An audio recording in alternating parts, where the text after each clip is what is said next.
So I did not know Canon. Canon? I assume that's how it's pronounced. Because they appear to be primarily maybe like a Lost Ark and just different MMOs than what I play. So, but as we look forward to the Riot MMO, which, you know, it's always about the newest MMO with the most potential and the least information. That's where the most of the hype is. So the Riot MMO doesn't even have a name yet. And then Ghostcrawler, of course, being involved in that, a previous director at World of Warcraft. This is a big, long interview. I didn't know who Cannon was before this. I think he did a good job with a lot of questions as far as like covering a lot of different ways to play from a large number of backgrounds. A great job of introducing who Greg is, what the plans are for the game, what kind of their lines not to cross are, and referencing it in a way that made it an interesting conversation, even if you have no intention of playing the Riot MMO, the League MMO, as Ghostcrawler called it. I think it's really nice to know that it doesn't, like, we can just talk about MMOs. That's really what I wanted to do this week. I just want to talk about MMOs. I like MMOs. And so there's stuff to be learned there, as we talked about World of Warcraft, as we talked about Final Fantasy, all these different things. A lot of these design answers, the reason we have such different games is that it doesn't, there is no one answer. It's all the answers all the time. So I think that was awesome. I think he did a really good job. I think that, you know, there's definitely some things that I'm sure you would have asked different. There's some things I would have asked different. There's some phrasings that I'm sure may have provoked slightly different answers. But largely a really neat way to meet Cannon. Phenomenal opportunity to get to interview Ghostcrawler. That's a big deal. Anybody who's been around the industry that long and has had that much of a footprint in it, the list is just not that big. There's just only so many people that have gotten to lead or be heavily involved in that many IPs. So, pretty cool. I don't typically react to people I've never seen before, because I believe that reactions and stuff are about discussion and adding your point of view, and I don't always agree with them.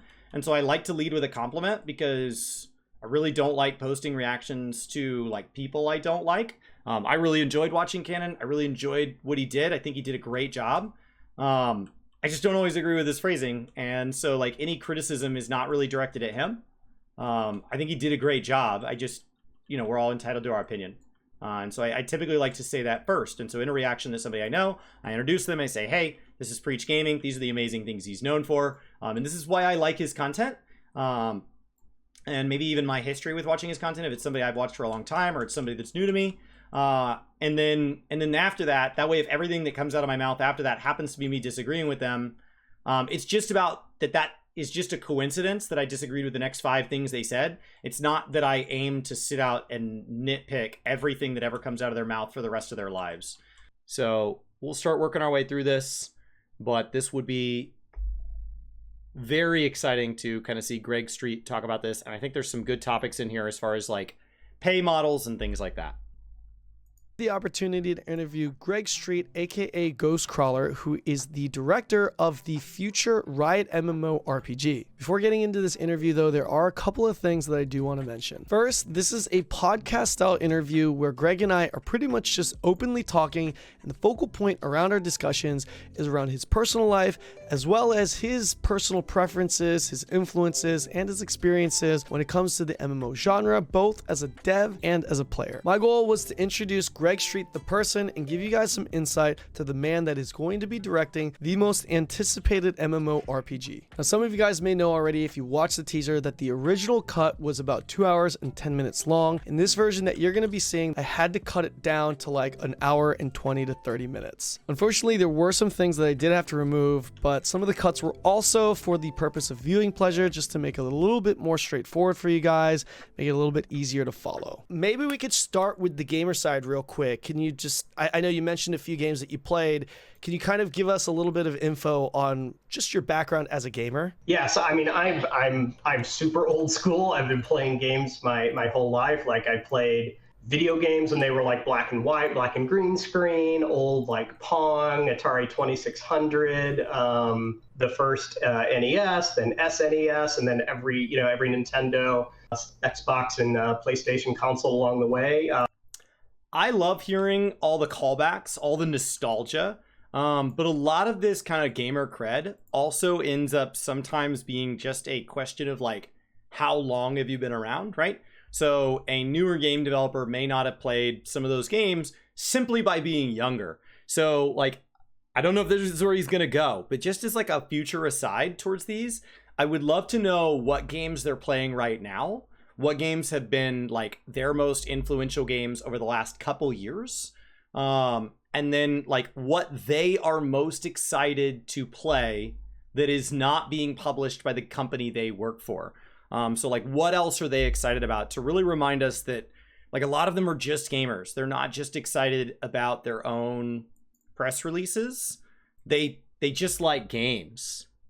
And That's sometimes, awesome. it's funny, I was interviewing someone the other day for a job, and they asked like, oh, one of my concerns is if I get into video games, it's then not going to be fun to play games anymore. And I'm like, oh no, don't worry about that. Like everyone I know still plays a ton of games. Oh, that's awesome. Despite working for a video game company, I would have thought the same thing. If you work for a company, you're not going to really be able to really play that game. But I guess that's not really the case then.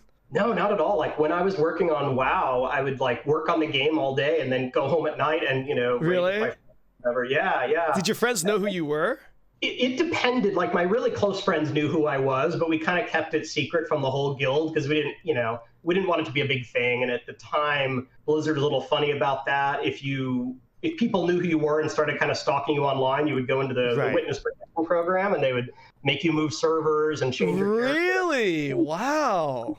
I don't know if they still do that, but that was their policy at the time, so I kept it super secret. I got to ask you, what are your 3 favorite MMOs as a gamer? Wow. Let me think. World of Warcraft's the easy one. After that, what would I say? And I know people are gonna like analyze the crap out of any answer.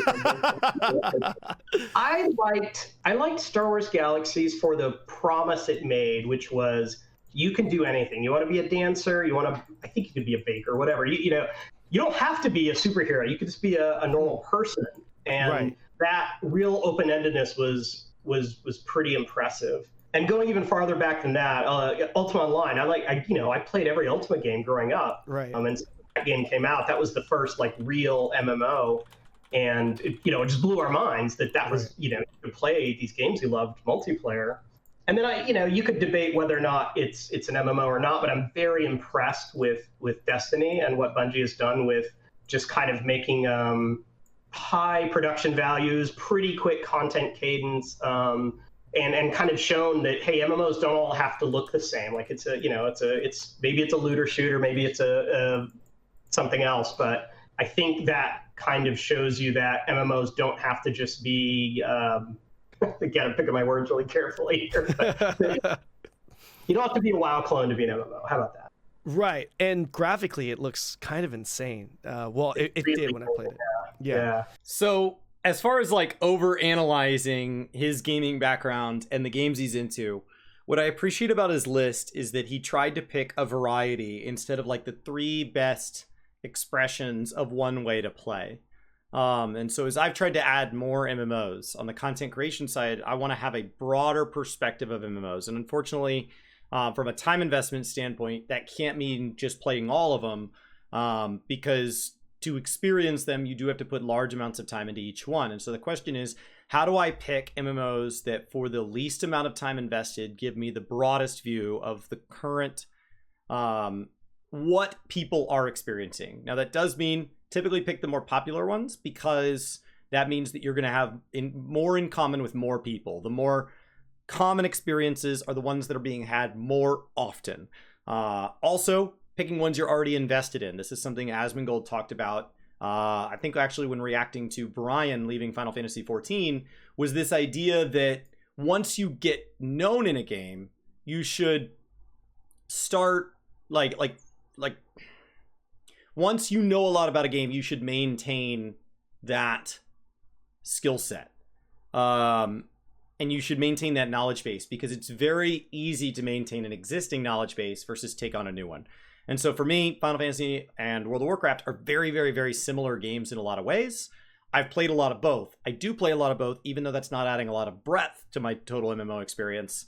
because it's easy to maintain both. But then when you're adding new ones, what else do you add? And so as the developer of MMO, of the Riot MMO, how broad is he looking? And so when you look at Star Wars Galaxies, right, when you go look at something that's much more choose your own adventure, and then you look at something that's very, very curated, and here is our path and the current things you should be working on, like World of Warcraft, those are two drastically different experiences. And then when you go toss in something like Destiny, this would be tossing in any looter shooter, any action RPG. And so Canon playing a lot of Lost Ark, even something like Path of Exiles, something where you are part of a big communal thing, where communal builds, communal understandings of loot and bosses are all impactful on your gameplay. There is a continued service element of like updates, either seasonally or in patch iterations or expansions, where you're all moving forward through this living document, where the same application on your computer is going to change over weeks, months, or years, or all the above. And so something like Destiny or Lost Ark, or even like a Diablo or Path of Exiles, where they're not traditionally considered that, even a Forza Horizon, something that ends up having these updates around it.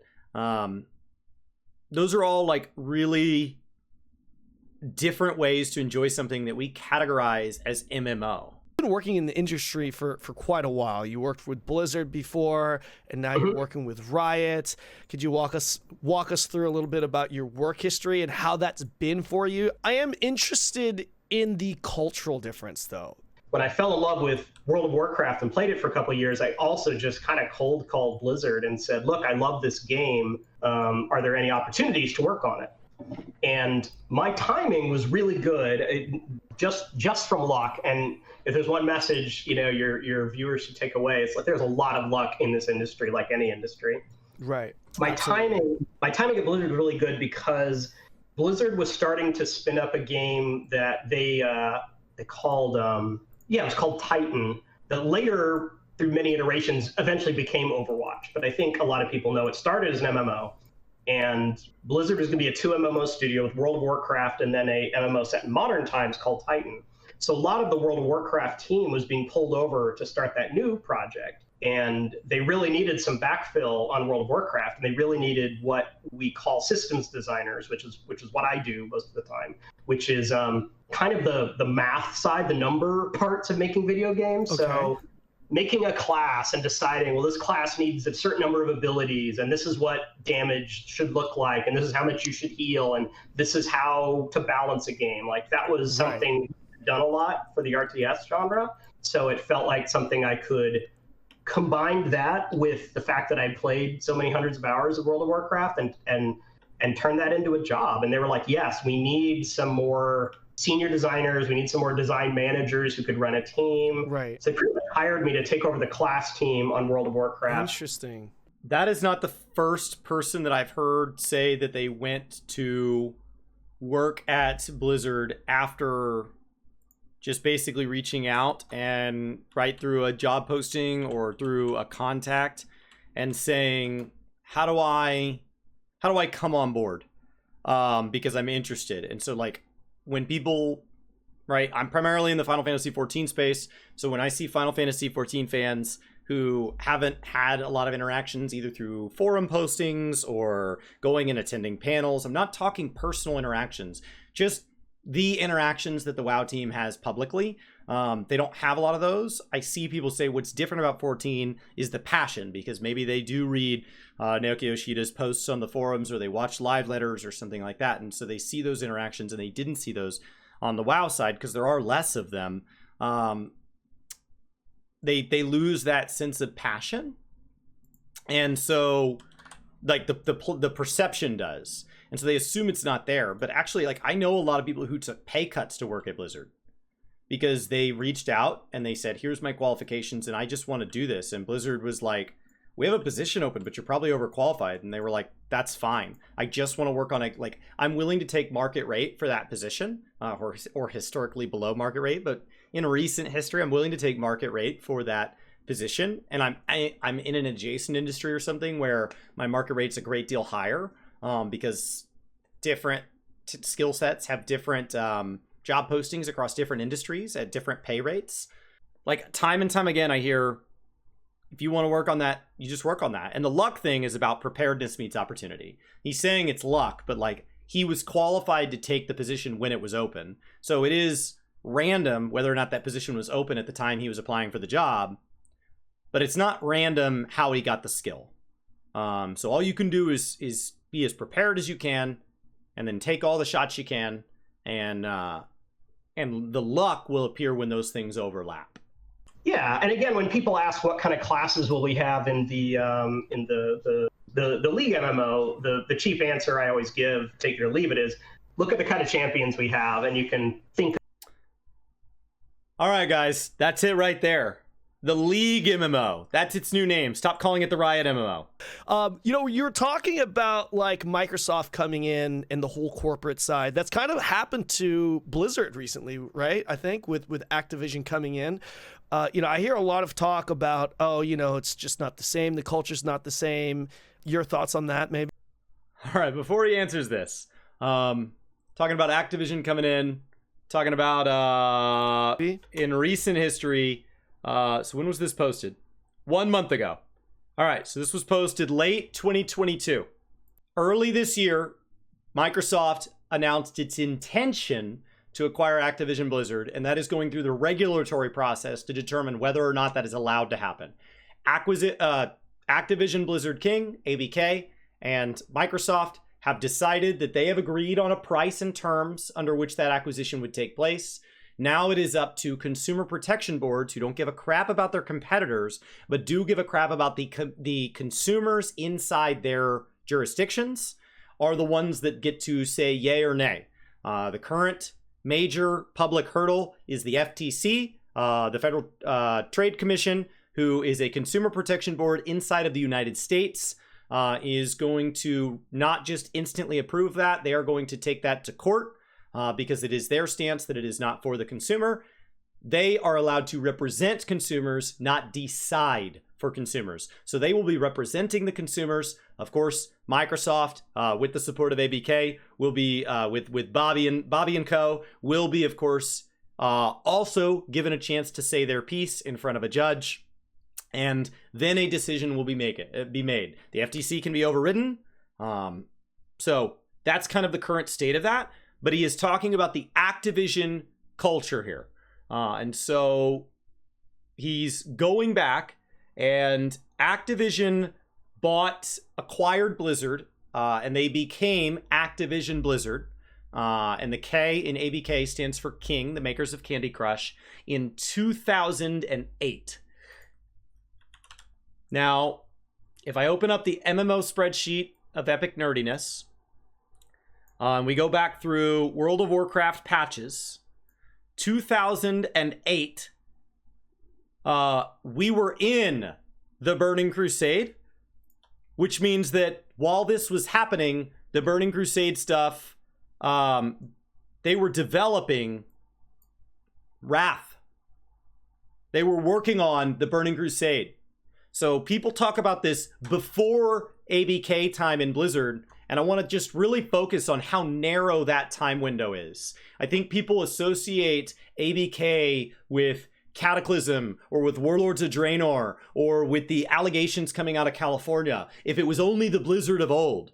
And I just want to talk about just how long these companies have been tied, because anybody who's not a regular, constant, long time, debatably by the definition of the word chronic, consumer of Blizzard content, ABK's been around a very, very long time. ABK came in as a publishing arm to Blizzard, and for a very long time, they left large amounts of their leadership intact. A lot of the allegations out of the state of California are people that were around. They've been around. They've been around. That's why these cut deep. It wasn't like, okay, an Activision came in 5.0 and all of the allegations were around these Activision employees and Blizzard was fine. A lot of the things that people have accredited to Activision as being the problems with Blizzard games, Blizzard was perfectly capable and successful at making mistakes in their own games. They were perfectly capable of ruining the player experience without Activision's assistance. In World of Warcraft Classic, it was not uncommon for patches to go down and then kick maintenance out over and over and over, to the point where it was not uncommon to have game time apologies issued as credits to our accounts. So, am I saying that Activision has been a perfect sister company to Blizzard? No. But am I saying that if there had never been an Activision, first of all, I do not believe financially there would be a Blizzard today, but if Blizzard was somehow given an angel investor who then got their payback and bailed and never touched anything, Blizzard was perfectly capable of making mistakes. So this kind of boogeyman thing is something that got handled when there was a Bungie separation and people believed Destiny was going to suddenly clean up its act. They got this blank check and they got to write everything was wrong with the game was the old guy. Now that the old guy's gone, I'm going to be perfect. And they have not been perfect. Life is just a little bit grayer than that. Now, we are talking to Ghostcrawler. And so let's go look up when Greg Street was the WoW director. All right. And so Greg Street, Ghostcrawler, was the lead systems designer for World of Warcraft, and he left in 2013. There we go. He was previously 1998 to 2008, was lead game designer for Age of Empires. So he would have come on after the Activision acquiring. So Ensemble would have been his focus. Age of Empire would have been his focus. So this would have all been after him. So as we talk about this, everything that's being asked right now from Canada Ghostcrawler, Ghostcrawler came on after the acquisition was complete, meaning this entire hoopla had already finished that they're going through with Microsoft right now. And he would have left in 2013, and 2013 would have been Mists of Pandaria. And so he would have seen it all the way from he would have overseen it from the end of Burning Crusade through to Pandaria, and would have left before people started seeing the early content of Warlords of Draenor. I mean, I haven't been there in like 9 years now, but I still have a lot of friends at Blizzard, and it was similar to the Microsoft acquisition in that while Blizzard was crushing it, Activision stayed far away. And once that second MMO I was talking about started to struggle, meaning it was getting really expensive and taking a while, that's when Activision stepped in a little more. And they're like, hey, Blizzard, we love your games, but they are way expensive and you are very slow. And I mean, yeah, both those things are true. And I just think the way Activision tried to get Blizzard to fix those two issues probably felt a little heavy-handed, a little kind of not Blizzard-y to the to players too, but I think to the team. Okay, so how does that play out? So imagine that you are a company that ends up in a position where you either desire or need to be acquired. This is very much like you have been managing your own personal finances to the point where you are not going to be able to or do not desire to manage your own finances any longer. And so you are going to find somebody that will handle this for you, a friend, a family member, a personal advisory role or something. You're going to hire an accountant to help you manage your finances, a life coach, if you will. And so when this person comes in, as long as you're crushing it, you may just generally go to coffee with them once a week. It may not be a big deal. However, as you near a metaphorical equivalent of bankruptcy, where you are now spending all sorts of time spending money, not enough making money, you're not taking care of yourself, they are going to come in and they are going to mention that a little bit heavier every time. And so if you get to the point where your spending habits way outpace your earning habits, they are going to come in and they're going to start asking questions, a lot of questions. And in Activision's case, they have a fiscal responsibility to the public shareholders to manage where money goes. Their job is to deliver a profitable company. So how do you handle that? So like as Activision stepped in, Blizzard was perfectly capable of making their own mistakes. They needed a bigger checkbook. And as Activision wrote those checks for them, they were allowed to largely do their own thing.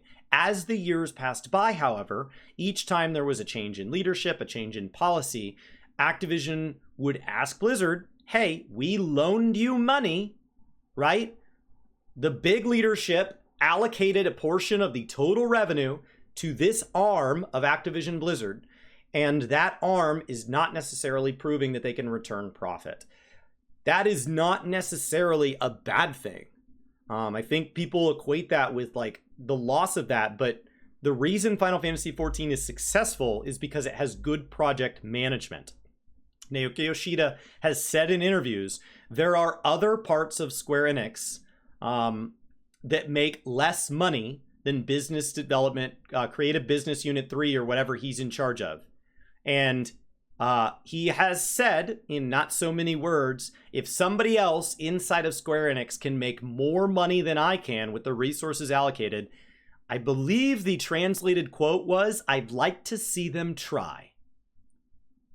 Being able to manage your resources is a good thing. It's a healthy thing. I think sometimes Activision CFO type people get villainized for coming in and saying that Blizzard needs to be profitable. But when we talk about a live service game, you want them to be profitable, because if they're not, their servers go offline. Now, you don't want them to be so profit focused that they lose the ability to make the art. But games are both an art and a business, and they have to be both. You can't just lose the art. Nobody wants that. But if you are only the art, you will not get the amount of content, the quality of content, the stable servers that you desire.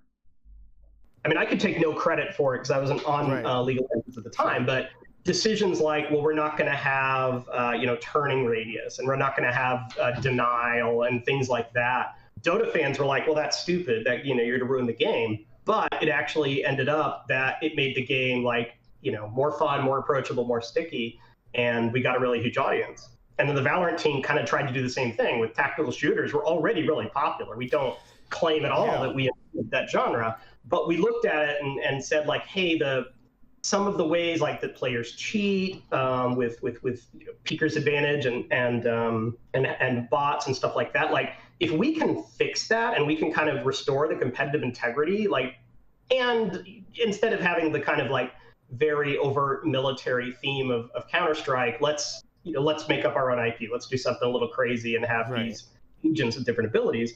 And I love Valorant. I think it's an amazing, amazing game. I'm so proud to be part of the company that produced that. And that was a really down-to-earth way of talking about what actually makes something successful. There is this idea that sometimes an amount of money will make it successful. And there have been plenty of companies that have put a lot of money into a title and it didn't take off. Anthem, and not all of them is one that immediately comes to mind. It was an immense amount of money. Halo Infinite has been an immense amount of money. One of the largest total price tags pre-release of any game ever. On the other hand, money does go a long way. EA has done a great job securing, licensing, and monetizing very, very large licensing deals with things like FIFA. And that's been wildly profitable for them. And so money is clearly a factor. Indie devs cannot match what FIFA can do, but it's not the only factor. And so I think for him to sit there and pinpoint very quickly, if we could just fix these flaws, we'll be successful. Not if we could develop something bigger or better. It was largely just the flaws. If we can fix these flaws, we can be successful. And for that success, not necessarily to be, we can be the biggest in the space. It's something that I think the Path of Exile's director said very well, that I don't have to be the biggest, right? I can scale something to what my definition of success is, and then I can just go crush that. Above everything else, Riot places value on players. We don't want to disappoint players. We want players to say, yes, those people get me.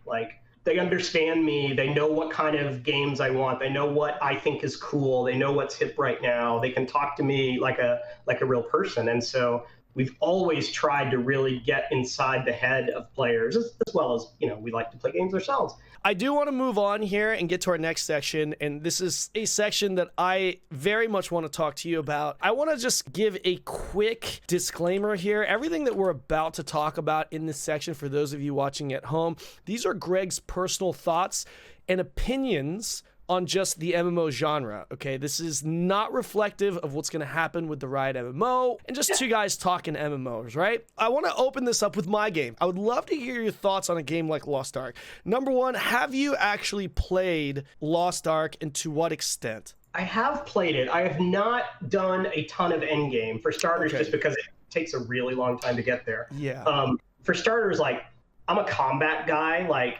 It's hard for me to play a video game if the combat system is weak. I'll do it once in a while, but that's what I really enjoy.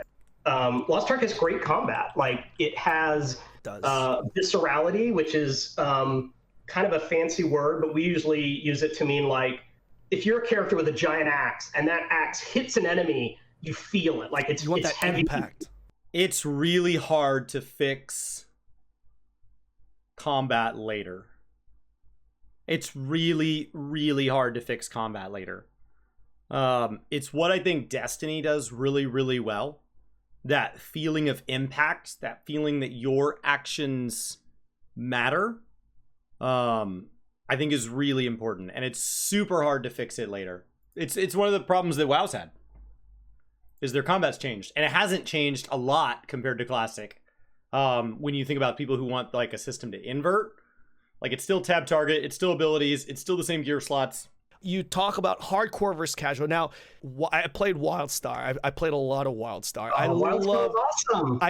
Right? I absolutely loved WildStar. Everything about it. But that game died in a hurry. And to this day, I think it's still a huge mystery. I mean, most people say, hey, it was because there was a content drought at endgame, and or the raids were just simply too difficult and they really, really catered towards the hardcores. I honestly still think that the WildStar rating, in my opinion, just the most difficult thing that I had experienced in a PvE world, personally.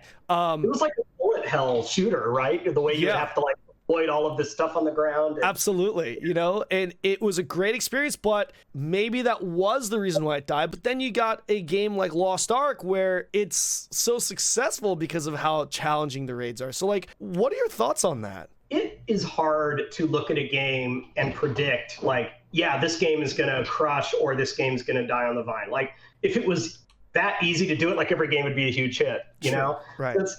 It's sometimes hard. I was really pulling for WildStar because I was too.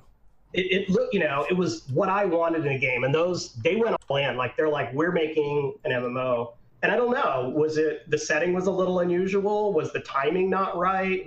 Had players moved on to different genres? It's hard to say. It's really nice to make it one thing, because the idea then is, okay, now we can spend time thinking about how to solve that one thing. The idea that a game lives and dies by just one thing. It's super nice when you could say, it's just because this piece of the content, the story or the raid or the loot system or the world was good, or it's just because it came out in this one particular year and that was a big year on the following platforms or in the following genres, or it was just this one monetization decision or marketing choice. It's really, really, really nice. It tends to be a little more complicated than that. It tends to be what else was going on at the time in the world as a whole, what else was going on at the time at the world, you know, in the world of that particular genre. How well was it managed at every level? Did it have consistent content? Did it have quality content? Did it have quantity content? And was that available for all of the players that the game appealed to? If the game doesn't appeal to hardcore players and all your content's hardcore, you're in a real issue. If, on the other hand, your game appeals to casuals, but you only cater to hardcores, that's also a problem. You really need there to be something for like, if you want to run a game as a business, then if you have content that you would like to sell for money, and there are consumers looking to give you that money, you need those players to want to join in. And so it's hard. It is. It's just hard. So you could sit here and you could film this podcast with 20 different creators and 20 different devs and get and mix and match them and get 400 different reasons why an MMO is successful or fails. What do you think killed it? If you just guess as a player. At the end of the day, it didn't have a large enough player base, right? And so then you have to go into, well, why? Did a lot of people try it and then kind of churn out? Did it never get that, kind of critical mass of players? Because there have been, it's rare, but there have been games that were kind of sleeper hits for a while and then gradually picked up and suddenly were huge. Like Final Fantasy, their MMO, they had to do the big reboot, and now the game is more popular than ever. There's games like No Man's Sky, again, barely an MMO, if at all, but people almost rejected it. And now look at Cyberpunk. Also, is people are like, oh, this game's bad, and now everyone's like, oh wait, this game got really good. Right. So you can do it. You can launch small or even disappointing and recover. But the opposite happens a lot true, and we've seen that over and over with MMOs where players join, they go for the level up, they get to the end game, maybe they even participate in PvP or raids, and then they're like, okay, I've done it, I'm done, right, I'm gonna move on. And then maybe they come back, but maybe they don't, and now you've lost. Some people want that big gaming experience where there's just a bunch of people raiding, and then some prefer to be like, hey, I'd rather just play with my 4 buddies, my 3 buddies, and just we complete everything itself. What are your thoughts on that? So it's so interesting to see gamers from different backgrounds. I wasn't familiar with Canon before this was posted, and so interesting to see their backgrounds. When he says it's this like ridiculous number of players, and then when they go to correct the number, it's 30 or 40, as opposed to Final Fantasy releases a 24-man raid every other patch, and has had some one-off raids that were very, very large and very, very hard with their Bozja Zadnor and Eureka content.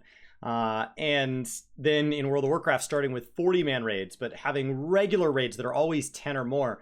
And so 30 or 40 not feeling like an unfathomable number, being in PvP modes in these games that are very, very, very large when compared to something like Lost Ark. So it's just interesting to see either a difference in age, maybe he's younger than me, or his time with gaming is from after my time with gaming started, because we have seen a move towards more things being completable soloable, more things being completable in smaller groups. Scripe, in his interview with the lead systems designer for World of Warcraft, asked, like, are you going to make hard 5-mans, 10-mans? We've had 10-mans in the past. Are you going to move towards that, where there would be like a progression element?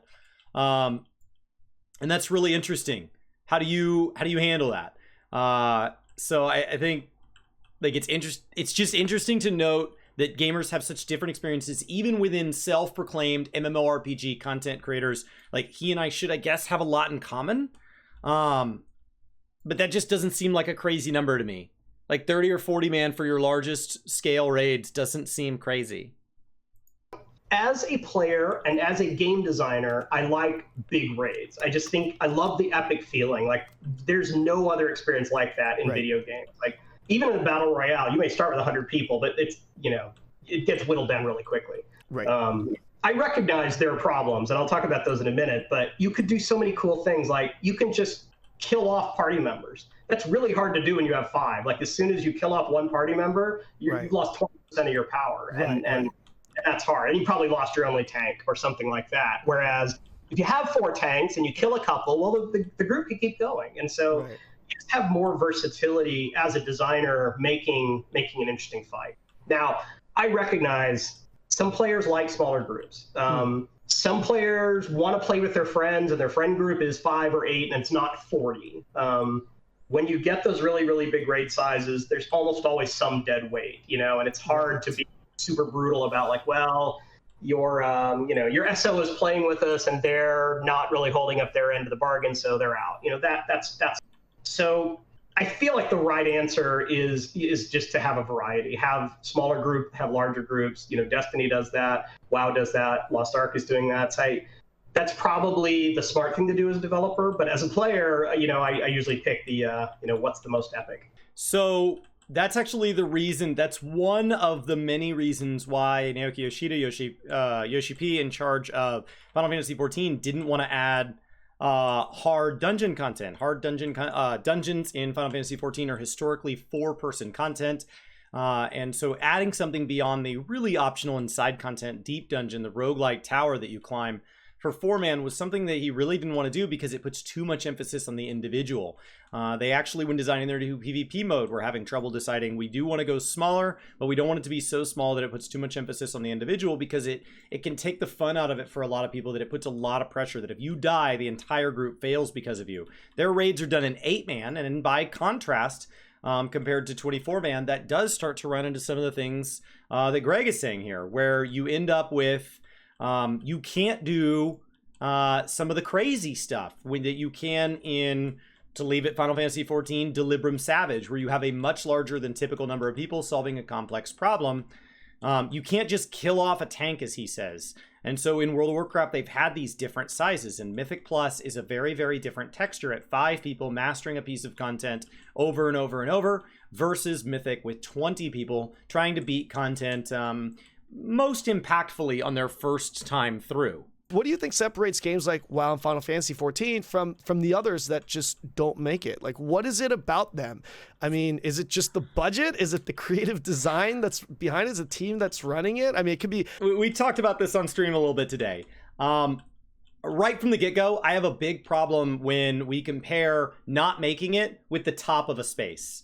When you were looking at the World of Warcraft of success, commercial space, Josh Strafe Hayes has talked about this a number of times, that if you define success as World of Warcraft, you're not really leaving room for everybody else. If you define the chance to play and succeed and be well above the average in soccer, football, whatever you want to call it, as Lionel Messi, where you need to be the player of the year at the World Cup after being one of the greatest players of all time, and anybody below that, anybody below Michael Jordan, anybody below these people who become generational definers of something.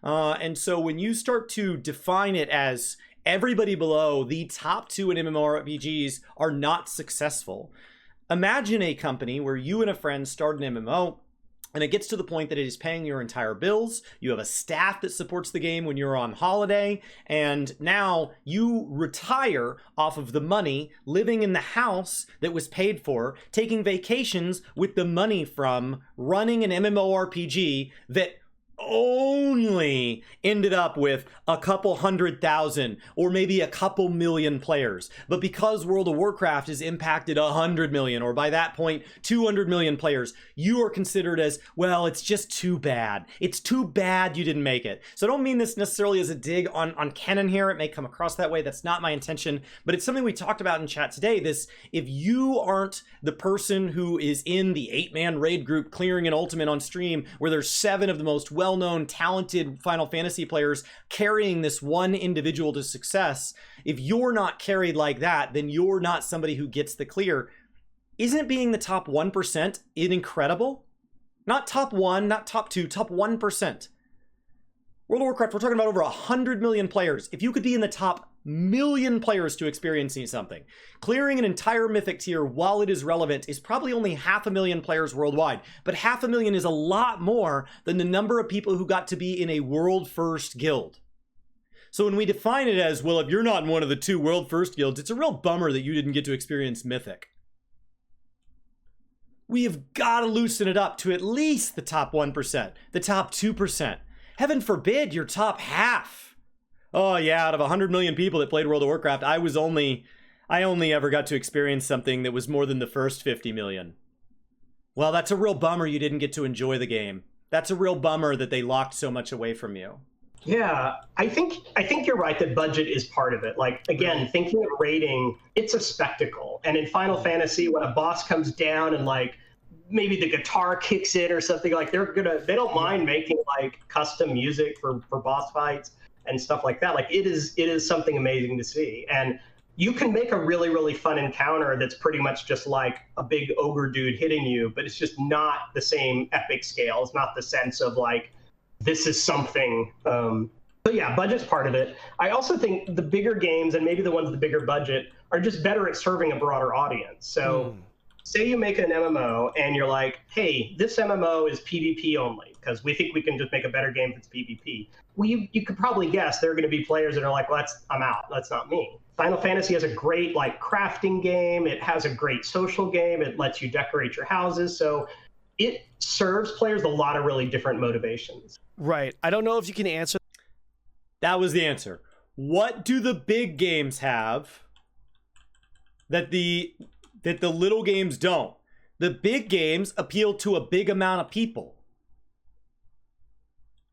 New World has 50,000 concurrent players or more when they drop content. They drop content regularly, at no additional cost after the purchase price to their non-subscription MMO that regularly goes for as little as $20, but max MSRP is $40 to get into. Well, it's only 50,000 people. It's a real bummer. It's such a failure. What? What? They built a game that appealed to a certain type of gamer, and that certain type of gamer is having fun. That should be defined as success. Now, New World in particular is backed by Amazon, so maybe they don't have to run it at a profit, but Embers Adrift is not, and people that are playing Embers Adrift and are having fun, that's great.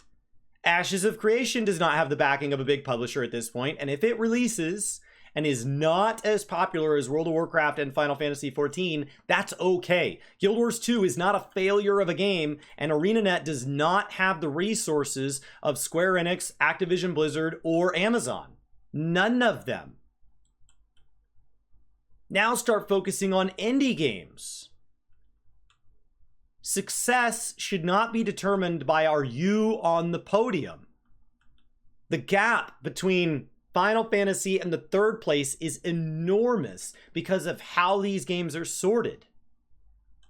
But it's not a failure. If you're the 10th largest MMO, you probably have a number so small compared to WoW that I guess in this definition it would be considered a failure. But Ghostcrawler hit it right. He said they don't have as broad of an appeal. That doesn't mean they're worse. He didn't say they were worse.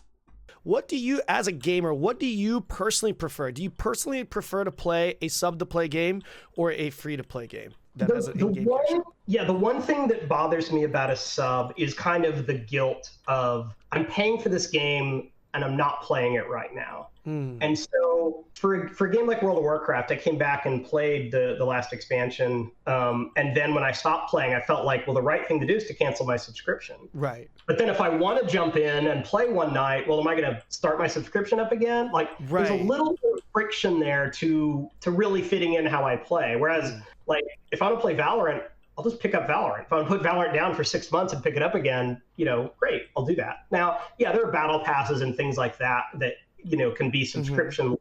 But overall, I think that's the one flaw in the subscription model is, as a player, you feel like the right thing to do is to turn it on and off all the time. Right. Kind of a habit. Right. What do you think about the games that are free to play but have like a subscription option where you get bonus stuff like extra loot drop percentage, So he's jumping pay model to pay model and kind of asking Ghostcrawler's thoughts because Ghostcrawler's not ready to talk about what the plan will be for the upcoming Riot MMO, right? The League of Legends MMO. So when he talks about all these different monetizations, there is no one solution. There is no one perfect model. It's always going to be, what do you get? What do you lose? And the big generalized academic questions, is it theoretically possible to release a free game that is cosmetics only and make money, be profitable? Yes, it is theoretically possible. Does it actually happen? I cannot think of any real world example. It doesn't mean there's not one out there. Because for it to be successful, if it is thrilling its community, gaining new players at or above the rate it is losing old players. So as an academic question, any of these pay models work in theory. That's why there isn't just one pay model on the market, because there's not one solution. There's not one perfect way to play. There's different things for different people. I personally prefer subscription-based models because while Ghostcrawler did a good job of talking about some of the weaknesses, some of the strengths are that I know the developer knows I can unsubscribe and knows that it's hard to get me to resubscribe. It's not simply an answer of I want to play or I don't want to play, that there is friction.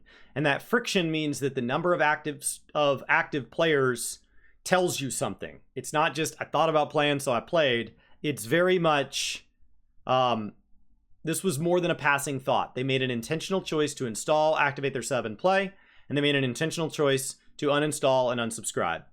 And both of those, that friction tells them that they have to release something awesome to get you over the friction line, and they have to make more than one mistake to get you under that friction line. That an average consumer will not hop in for an average amount of appeal, and an average consumer isn't going to bail on you for an average amount of mistakes. You're going to come and go a little bit more slowly in a subscription model than a free-to-play game, especially with minor downloads. If you had like a browser-based game, something that takes 2 seconds to hop into, out and in you go. So I prefer subscription-based. I prefer it because it also tells me that there will be constant updated content, because that's what gets me to stick around and be a constantly paying member. And I like constantly updated content.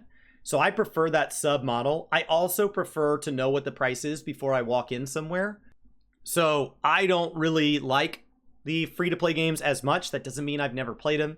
Doesn't mean I've never had fun in them. You know, so it's not to say that the caliber of the game is bad. That's simply with the pay model. And so that's going to vary so much person over person. I think Ghostcrawler did a really good job of not necessarily answering what his preferred model is, because that would start to get seen as he's going to put his vision onto the League MMO, and that's just not necessarily true, right? He's going to look at a lot more than just that. Who does it appeal to? How many people do they have to appeal to be profitable? And where do the pay models lie within the different markets and things like that? He self-labeled himself early on in this interview as an American game developer. But then he talked about different markets of players. And so he thinks of that as very geographic driven, as opposed to Yoshi P, in charge of Final Fantasy XIV, calls himself a global developer with a global audience. And so that means when they're discussing pay model, that sounds like the League MMO would be willing to consider different pay models for different markets, as opposed to, it seems like Yoshi P would be largely resistant to that idea. Because he wants to have a global solution for all players. And it's just a different mentality. Are you part of a global community where you are going to have to live with choices that are made based on how they play out in other regions, but you are going to gain things that come out of other regions? Or are you going to be treated more bespokely and with all the good and bad that comes with? On the optional subscription, is it optional? To anybody that sticks around in the way that Greg talked about it, I'm in. I know I'm going to put a lot of hours in this game. It's not really optional. When you talk to ESO players, when you talk to BDO players, when you talk to Lost Ark players, anybody who's going to stick around these games for a very long time, they are not monetization optional. Anybody who's going to stick around Guild Wars for a very long time, they give you the living seasons for free, but there are a lot of quality of life items that go well beyond cosmetic that long term you're going to want to pick up at least some inventory modifiers, maybe some gathering tools or salvage tools or something like that. Depending on the aspect of the game you play, you might want different build slots or something for PvP. Depending on the element of the game you play, there are going to be some optional costs that are going to feel less and less optional the more you stick around. So the way he phrased it, I actually agree with. If you know, letting people decide at their own pace when they're in, as his phrasing was, I think is very, very fair. And then knowing that once they are in, once they're ready to invest, that optional sub is no longer going to feel optional. That you are saying, we are a subscription game. I'm going to let you go as far as you want to go, as far as answering your own questions. I'll let you play in all the modes. I'll let you play all the classes or whatever. I'll let you dabble in all the systems. You're going to have an inferior experience because you are not a contributing member to the financial success of this game. I think where people feel baited is when the company then markets that game as, it's optional. It's optional. You can play this game for free and achieve all the same things. And then you find out it's 5,000 hours to get to that mount, or one $5 transaction. You're like, 5,000 hours to $5. That's insane. But when you say, no, the sub was never designed to be optional. I wanted you to try it. And as soon as you were ready to commit, yes, at that point, we did design the sub to grant you the complete experience. If you had to choose, do you prefer the classic WoW experience or the retail WoW experience? Not like the nostalgia. Classic WoW is a lot more sandboxy compared to retail WoW, comparatively speaking, right? Like which of the two do you personally prefer? No, I agree with that. My criticism of, I don't want to bash on Blizzard. I love Blizzard. I have a lot of friends there. My criticism of the Shadowlands expansion that came back for was a lot of it felt like I was playing a single player game in a chat window. Like I was still chatting with my friends, but we weren't doing stuff together. The campaign is mostly a single player experience, and having your friends play it with you is often kind of challenging because you're in different parts of the story or whatever. You know, the dungeons and raiding were wonderful in Shadowlands, and I really enjoyed that. And again, that's like why I play the game, but it has much more of that. It's not quite a sandbox, but it is a little bit in how you approach the different bosses. It's like, oh, we need someone to sheep this boss. We don't have a mage. What are we going to do? How are we going to solve this? Right. That kind of thing. That's really, again, that problem solving is really fun for me. So you get some of that novelty back in challenging content. Gotcha. So he leveraged some criticism at Shadowlands that was very, very fair. And without going back and rewriting too much history, without going back and changing the number of patches or the way any one particular feature of Shadowlands was built, just implement it largely the same way. How could you have fixed what Greg is calling for there without removing it? You're not deleting anything. You're not spinning up a bunch of dev time that didn't exist. You're not adding patches. A lot of what he hit on there was actually, when is content mandatory? Because in Shadowlands, that campaign that he said wasn't really for him because it was solo. Maybe he saw value in it, but when he wanted to progress his account, he ended up in a chat window chatting with his friends that were online at a time that he wanted to play with his friends. And he felt like instead their best outcome was if they both went and did their own thing separate from each other. A lot of that is because of what is mandatory. You want players to try everything you put in game. You took a ton of development time and effort and energy to make content in a game. And so you want people to go and sample your content because you just want them to be aware, like, hey, there might be something that you weren't aware of existed or you didn't try and you would end up really enjoying. And so you want people to go try that thing. But when it is more than, hey, come over here and just acknowledge that you saw this, and it starts to become, or hey, come over here, there's something cool happening over here. So if you're interested, it's over here. And it starts to be, you need to come over here and you need to eat all this beef. And you're like, well, I don't really like beef. I'm here for chicken. No. You need to eat every last bite. That's really frustrating. And so when you compare Classic versus WoW in his response, not necessarily in the way I would compare Classic and retail, or maybe the way you would compare Classic and retail, in his response, the biggest difference there was the lack of ability to play with his friends and the lack of ability to choose portions of the game where problem solving was made a primary component.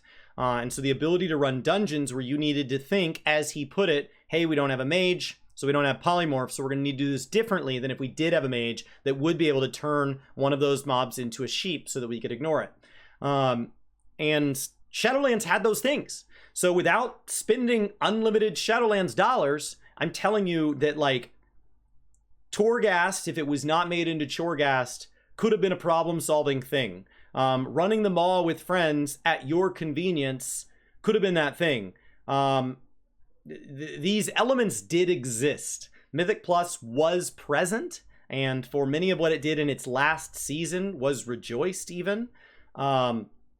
These things did exist. However, they were gated behind all of these things that were not done in that way, or the way the way Torghast was implemented, there was very much this, you need to do exactly this amount, and then you need to move on to the next thing that's also required. And so if you already finished your Maw for the day, and now you're working on your Covenant dailies, and your friend hops into the Discord call or whatever, and goes, oh, I forgot to boot up Discord, I just did my Covenant dailies, and now I'm headed into the Maw, you guys just aren't going to play together that day. Even though you're doing the exact same things, and they could have been done as a pair. So I think a lot of what he talked about was the way it was structured. So it's not a wild thing to say that if this exact conversation happens at the end of Dragonflight, and Cannon gets the opportunity to sit down with Greg again and say, hey, Ghostcrawler, what do you think of Dragonflight versus Classic? It might be a different set of pros and cons. Because his frustration there is entirely geared at how the content is structured in both games, not actually a statement on the amount or the quality or the way it's paced or anything like the rewards.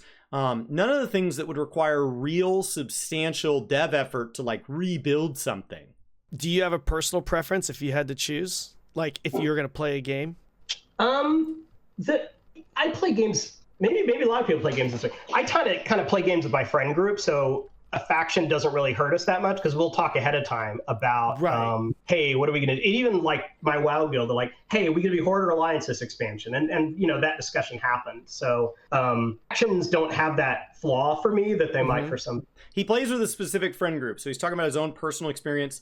Factions are something that's present in New World. It was looking like it was going to be a lot more impactful than what it's ending up. And so when you see these games saying that they're going to be this really pure thing, World of Warcraft has stripped back a lot of that. I have alliance characters this time around, and I can mail things back and forth. I can party with my friends. Where I think factions are very, very cool is that you get a chance to align yourself with something. That tribalism that Greg mentioned there, that element of, I know who I'm rooting for. I think this can be present in racials.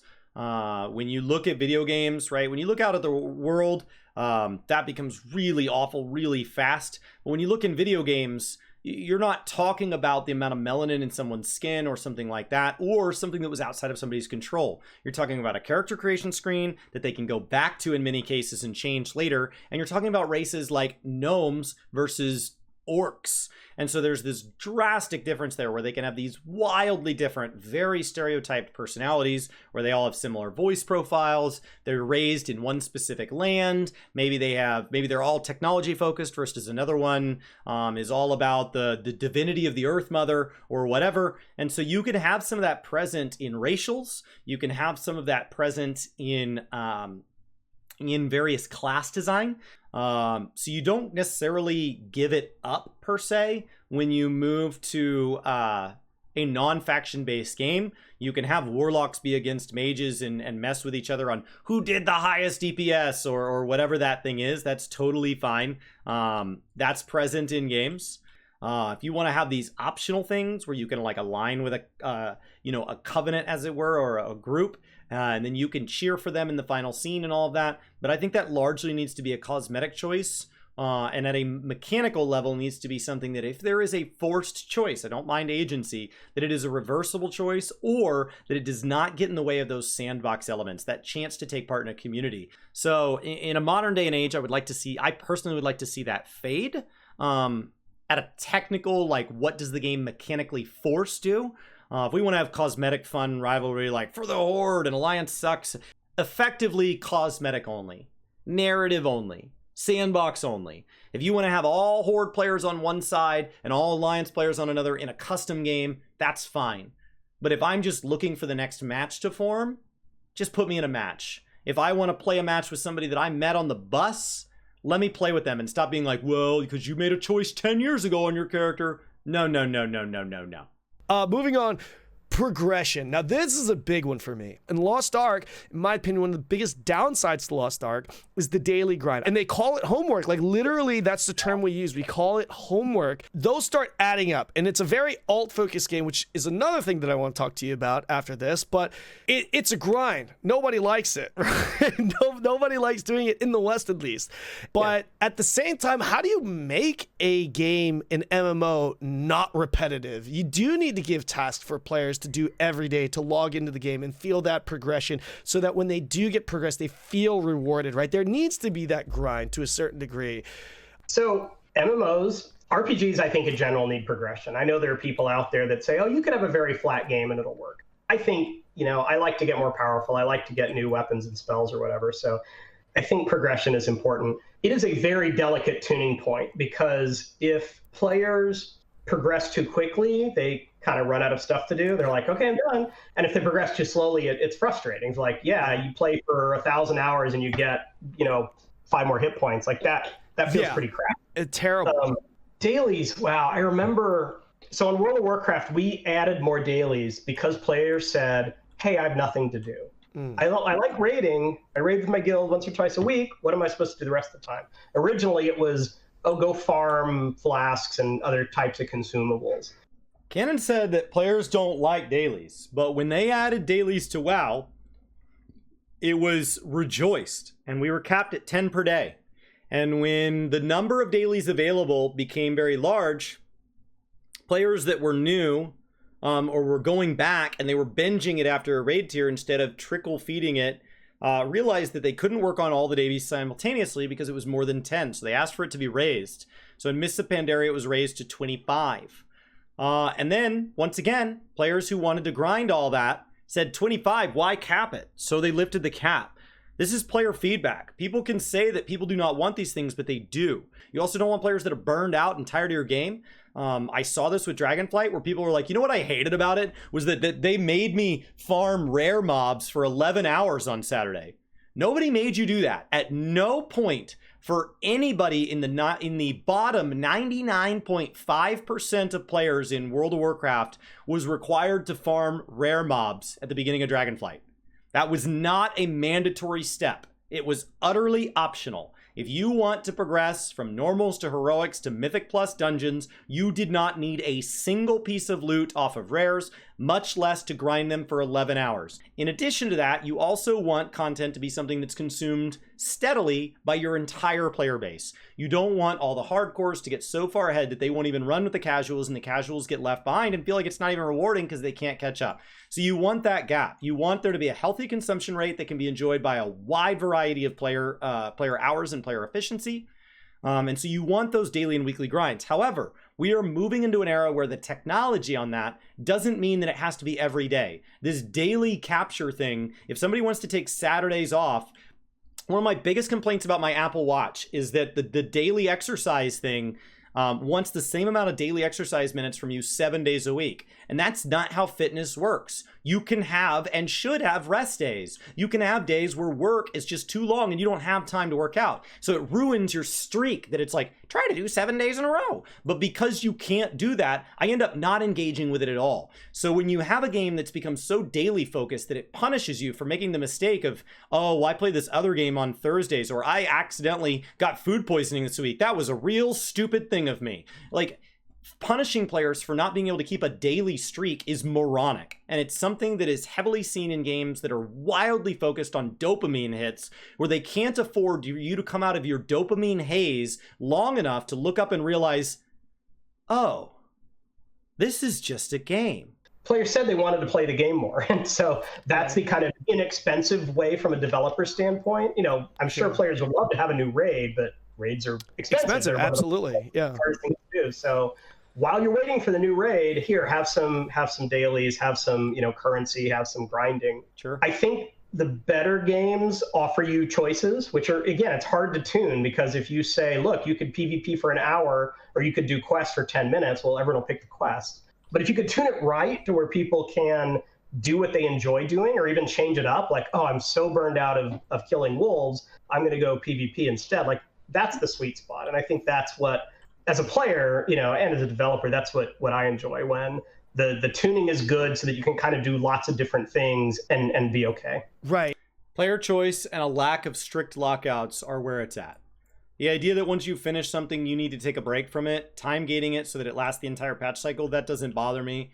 I get it. It's part of development. They can't release content at the rate that we can consume it. So that is a way of artificially stretching some of it to guarantee that there's some meat left on the bone. Time gating can be overused very, very, very, very easily. Reasonable choices. I think the movement to things like weeklies, or something that you have a certain amount of time, so I binge on Saturdays, so I can do the whole week's worth on Saturdays, or I can do it slowly throughout the week. So it's once every 3.5 days, or it's twice every week, and that's the same thing.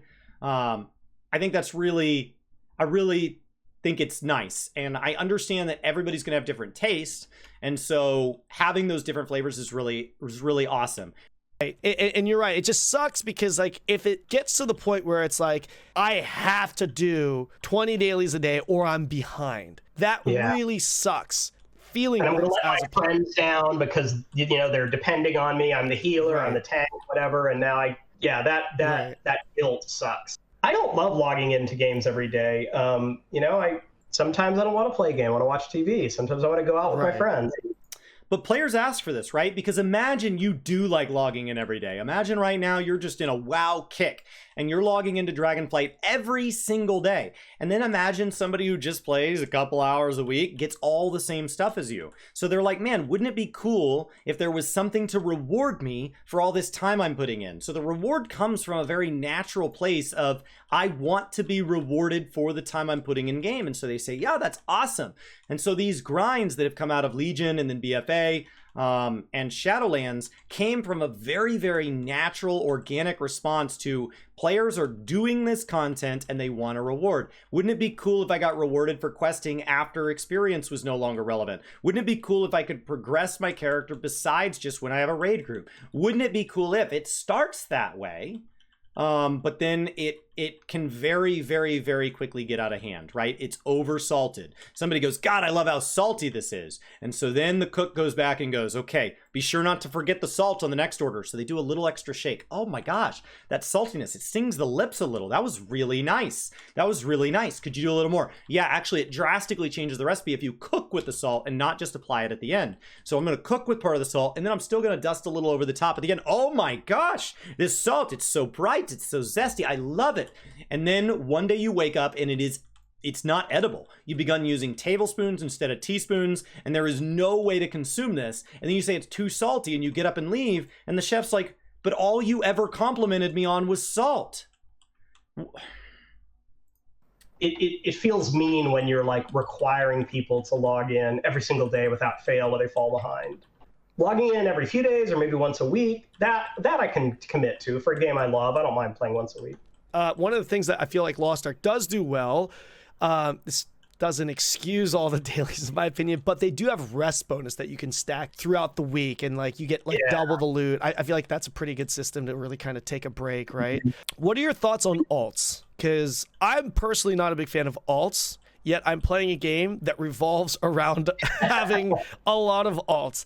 I thought like everyone should have a main, and alts like it's almost like a failure in the game if someone has an alt, because like my friend Andy, he's a hunter, and I just want to know that Andy's a hunter. It's a role-playing game, right? We're each going to play a role.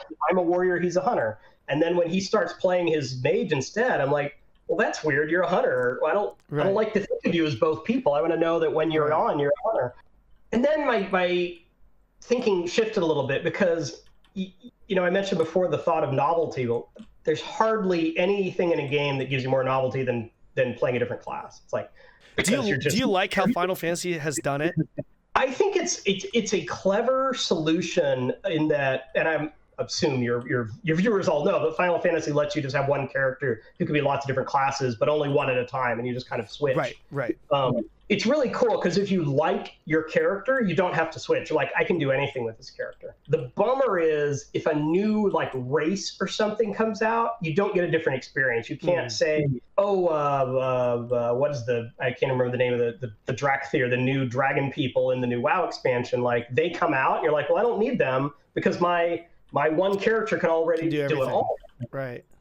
And because what I really like about MMOs is the social aspect and playing with friends. It kind of turns me off when someone is, well, I can solve any problem with alts. All right, so they've talked a lot about Final Fantasy XIV here, and I don't get the impression that either of them primary in that game. Is Final Fantasy XIV alt-friendly? There is a very, very, very real argument that no, it's not alt-friendly. Because, as Ghostcrawler noted, if you ever want to go back through the game, if you ever want to go through on a different race, anybody who wants to re-experience the story, while they do have a mode that doesn't give any reward at all to go back and experience the story, if you want to go through and get experience on a different class, if you want to have access to multiple raid lockouts so that you can get gear on a healer in a raid group with your one group of friends and loot on your tank with a different or even the same group of friends, you would need 2 alts. And for that, you will have to clear all 600 hours or more of the story on each of those characters. So it is not alt-friendly. On the other hand, for the typical player, the player who just wants to clear all the story once, just wants to run each raid once, just wants to try each of the classes, but primary on one, the vast majority of Final Fantasy XIV is doable on one character. As far as what alts offer, that it becomes a question of how do you offer replayability? Is your replayability about going through on a different class? And you're going to do things like create heirloom systems in World of Warcraft that make it easier, or you're going to create challenging modes where going back through you can hold yourself to a higher difficulty, or maybe just doing it different, like Guild Wars, where throughout the story you may have had a chance to go left through a set of doors, and when you come through on your alt there is a different achievement for going right, and you eventually want to get all of them. And so it starts to create agency in a game, but in a way that does not punish the devs for building two ways to play. If you build two ways to play in an MMO, they've already talked about how expensive it is to build and maintain MMOs. It feels very weird then that you would design systems in the game that only half your players enjoy. And so a lot of times in games, a lot of the story beats don't have a lot of choice. So they pick the path for you and you just ride the train tracks to that destination. In Guild Wars, there are a lot of times where you get at least some minor choices. And that is because they know you're going to get access to the writing when you come back through on your second or your third or your fourth character, as it were.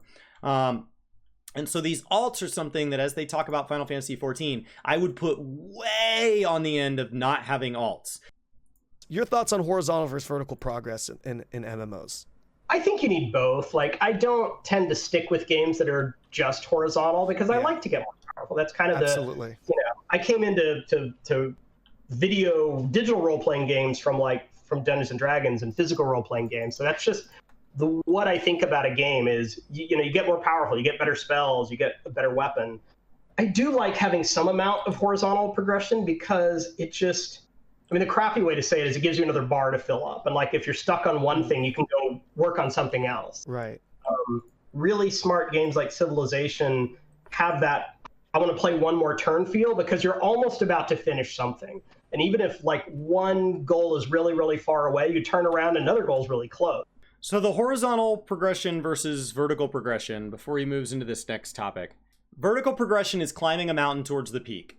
It gives you a North Star to aim for. And horizontal progression is something that allows you to spend a lot of time playing a lot of different ways at one level playing field. The horizontal progression is really nice because, as he noted, you can finish up one task, and before you move into the next task, it may have already progressed. And so you may have a weekly thing on cooldown, and then you go do this other thing, and then by the time you do enough days of that, it's time to go back to the first thing. And so it gives you something to do that jumps around, and it's all very lateral.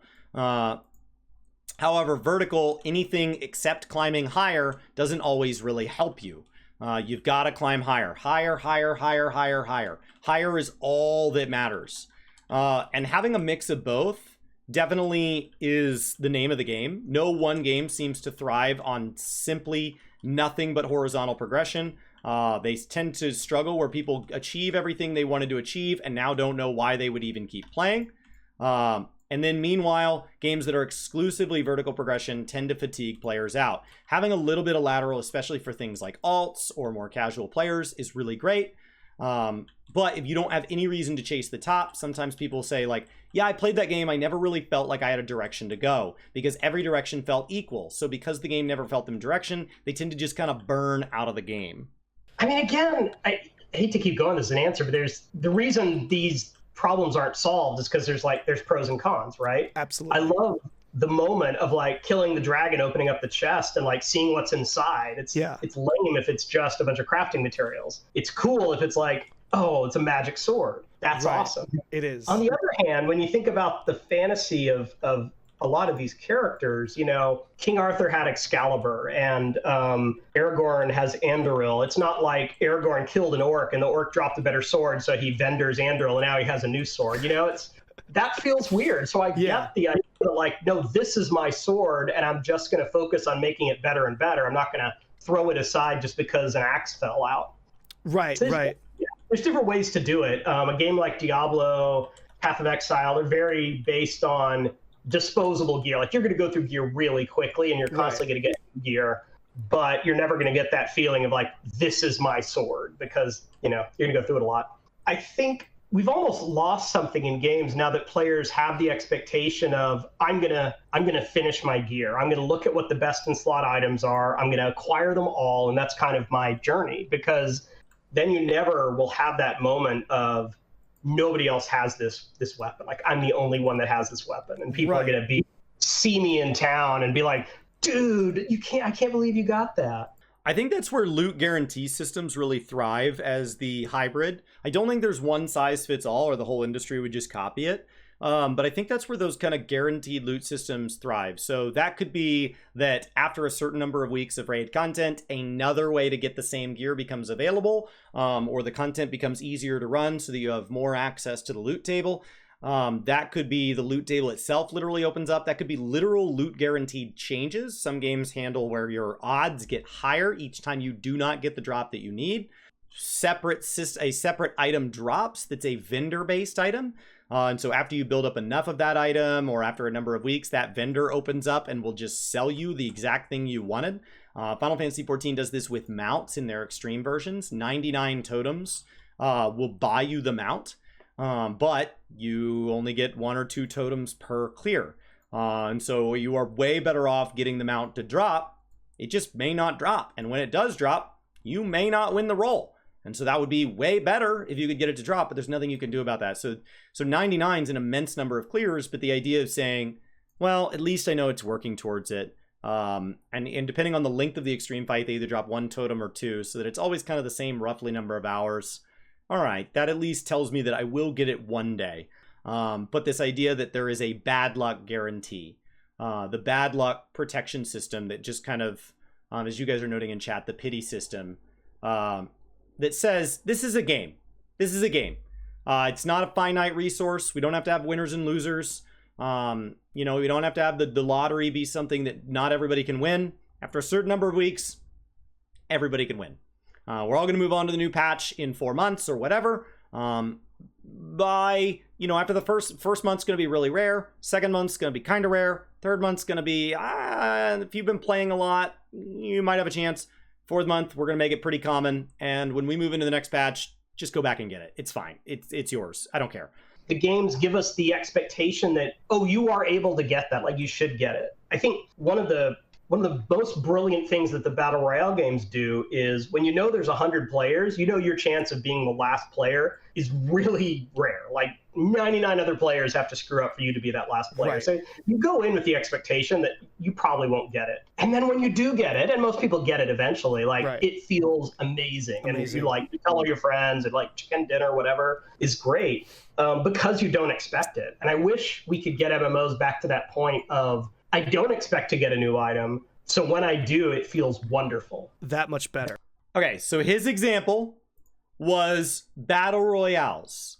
In current modern day and age, his example was the idea that you win and you knew it was rare. If you win, it has no meaningful, impactful, and in most MMOs places, none whatsoever impact on your ability to win or lose the next one beyond the player skill that you now bring to the table as you continue to improve whether or not you won. So effectively what Ghostcrawler is calling for is a day when there was something we wanted, but it didn't matter if we got. And he argued to harken back to a day when you were excited to get loot, but you weren't chasing your bis. But the reason you weren't chasing your bis is not because there was not a bis. As we've watched through things like WoW Classic, there was a bis, we just didn't know about it. So he is arguing to either go back to cosmetic rewards or a time of ignorance. People who are just equipping the highest item level they got, and they're running the raid blindly, no awareness of the loot table, and if it drops, it drops. If it's better, it's better. Moving on is great. The moment you become aware of the total loot table and you strategically plan out what loot you want and you fail to get that, that sucks. So the only way to avoid that in a day and an age where we can now all collaborate on the knowledge we have is there will always be a bis for a particular objective. If you're trying to clear a raid in game, there is always a best in slot your class can have that will give it the most, let's say, damage output as a metric inside that raid boss or that raid as a whole tier. And anything less than that is worse by some measurable degree. Every time those bosses fall down and they are a boss that does not have a piece of loot you need, or they are a boss that does and the right piece does not drop, doesn't feel good. Now that doesn't feel good, doesn't feel good, doesn't feel good, does feel good, part of what makes that grind really rewarding is knowing I ran 4 raids with my friends, got no loot, and then on the 5th week I did. So I'm not saying, oh, I gotta get loot every week or it doesn't feel good. Grind is part of it. Sometimes the goal is worth it because of the journey, the struggle along the way. But what he is arguing for are rewards that if I don't get them, do not over punish me. And the only way to do that is cosmetics. Cosmetics. It's mount drops, it's things like that. It's cosmetics. Or to have a pity system where you agreed going in, odds are I will get my weapon upgrade from this tier of rating on the 4th week or the 5th week or whatever, but everybody has a 1% chance of getting it each week. And that was pretty cool that one time that I got it in week 2. So what he's yearning for is only solved by incredibly precise pity systems or cosmetics. That's all he's arguing for. Because the first example that came to mind was a game where power was not tied to the RNG.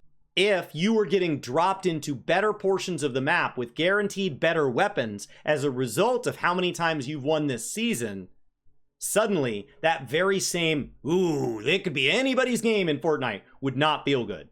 You would be in some lobby with a bunch of people that had all epic weapons because they've all won before and they dropped right into the best buildings and you would get your butt pounded every time and it would not feel good. So what he is arguing for is only possible in MMORPGs if it is not tied to power. And the only way it's not tied to power is if the thing that is rare is not power, or the power itself is guaranteed at a rate substantially higher than the odds. 1% chance of drop, guaranteed after 5 clears, or whatever. So you do like having certain items, like, let's just use that as an example, the Sword of 1,000 Truths, like that in a game, like that mysterious weapon or item that, it could be in the form of a mount even too. Like you like having... Invincible in World of Warcraft is like that, super rare, and so people were so excited when they saw it, and they would show it off. Whoa. Okay, so then he says, like the Sword of 1,000 Truths. I just want to note, Cannon talked about power that entire conversation. And Ghostcrawler said, yes, totally the same thing, but with things that don't matter. Cosmetic wins, power wins. RNG with power does not feel good. A little goes a very long way because a bad luck streak is an incredibly bitter taste in the mouth. But rare mounts, right? That's fine. Turn right back around. The next expansion in Wrath of the Lich King, the very first week of Archivon, I got the Grand Black War Mammoth. Cool. And you know what my friends thought, who literally for years went back and soloed that and never saw it drop? I'm really happy for you, man. Because they don't need it. The Legion Legendary system had a guaranteed drop rate right until you got a Legendary. That was fine. People liked that pity element. Oh wait, I'm only talking about people who eventually won the right Legendary. Huh. How did people feel who got benched from their raid group because they farmed up multiple Legion Legendaries only to get the wrong ones? Yeah. I totally love when they make power locked behind RNG. Like that one rare mount. There's nothing powerful about having invincible. Breaking and downgrading gear, backwards progression. I personally hate it. I really hope that's not in the Riot MMO. Your thoughts on backwards progression? At Riot, we talk a lot about high highs and low lows, right? And PvP games tend to have high highs and low lows. And low low is like, wow, this sucks. Like, I didn't just get beat. I got crushed. I got annihilated. And it feels weird to say that you want that in a game, but it matters because if you got annihilated, some other player is like, feeling great. I feel great. I got a pentakill, whatever. So I think there's some advantage to having low lows. Having like durability on gear, or having it break, or you have a chance to improve it and actually downgrades. I don't know that that's enough to make the good moments feel good. It just kind of feels crappy. It's like, yeah. Okay, so high highs and low lows. The extreme examples he used there are PvP type things. My brothers and I always explain to our wives who hear us shouting obscenities at our TVs and ask us whether or not we're having fun in Call of Duty. We explained to them that Call of Duty is a game that actually puts the fun out, like the Hunger Games, as a finite amount of fun in the match. Except that fun is actually distributed on all the players' bodies. And the only way to receive fun in Call of Duty is to go take it from another player. Somebody has to not have fun in a Call of Duty match for somebody else to have fun. And so that is the far end of that spectrum, as opposed to more sandbox style games where we're all having a good time.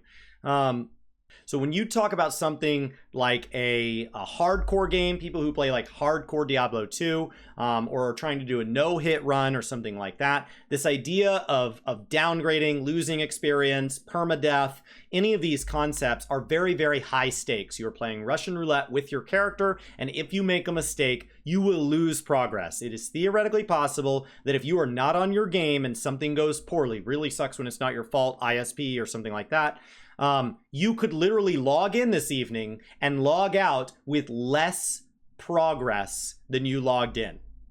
However, I have other friends in my life, people like Brian that I run Work to Game with, that are a lot less competitive. He is a lot more of, I just want to chill, I want to fill the bars. If something good happens to you, that is not necessarily bad for me. If you're better at something than me, I'm excited for you. And it's a lot more relaxing, and I enjoy that as well. I see a value in that more casual mindset. Which one should your game be? That's not a finite answer, right? So Cannon's like, Riot isn't going to pick the bad one, right? Well, I don't know that that's the best solution, but we like high stakes gaming. High highs and low lows. A small mistake should come with a small penalty. A big mistake, possibly a big penalty. To the degree at which your game is going to set those stakes. I made it to the top of the Kugane Tower for my very first time during a digital fan fest in Final Fantasy XIV, and I will always remember it. Anybody who said that they can get to that light post without somebody rezzing them is lying as far as I'm concerned. It's a myth, because I've made it to the top down multiple times and I cannot land on that stupid lamppost. But high highs, literally high highs. But it sucks when you miss the second to the last jump. Meanwhile, in a PvP match, you die some. That's okay. Small penalties, small mistakes. You're gonna die in PvP. That's the nature of it. How many times did you die tonight in PvP? I have no idea. So I think that high highs, low lows is a really good design philosophy. Not so much about, well, this one game has this one version of low lows, and that's bad, right? No. Losing experience is perfectly valid if the act of death was easily avoidable. If the only way to die in Bosja Zadnor is to separate from the pack, just don't die. And if you're rezzed by another player, a large amount of that penalty goes away because dying in a group is more valid. What is that message? Don't play alone. That's the message. Do not venture out alone in Bosja Zadnor in Final Fantasy XIV. They didn't bring it out to the rest of the game because it doesn't make sense there. So I think games have gotten better at having more types of low lows and more types of high highs, and so they can better marry them. It sucks when the reward is like, I got a piece of loot that I had to get for a quest, but if I died, I lost experience. So I had to take the risk to finish the quest, which didn't feel like that big of a high, but then I had this risk at this low. I think they were getting better at marrying the truly highest things. The ability to make it to the top of a Final Fantasy XIV Deep Dungeon solo without dying has to be one of the highest high single-player PvE experiences possible. A lot of low lows available for those players.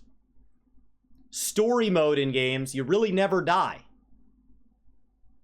You're also not ever going to get the clip where somebody is jumping up and down screaming at the mere act of finishing the story.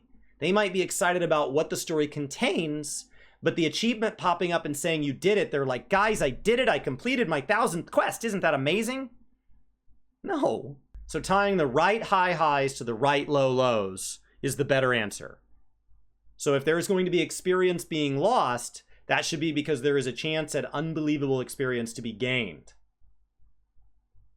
Not, I tried to get access to a narrative beat and I lost progress. That doesn't feel good at all. What are your thoughts on classes in general for MMOs? It depends a lot on what the design is. Like, in World of Warcraft, adding a new class was very expensive for a number of reasons. For one, there were like class-specific armor. So you know when you add a new class now that every raid tier needs to have like armor for this character. But it wasn't just armor, it was you have to make sure there's room in the raid to like bring this new class, because if you're bringing, if you're bringing the Death Knight, that may be one less spot for the Paladin or something. So you have to think about stuff like that.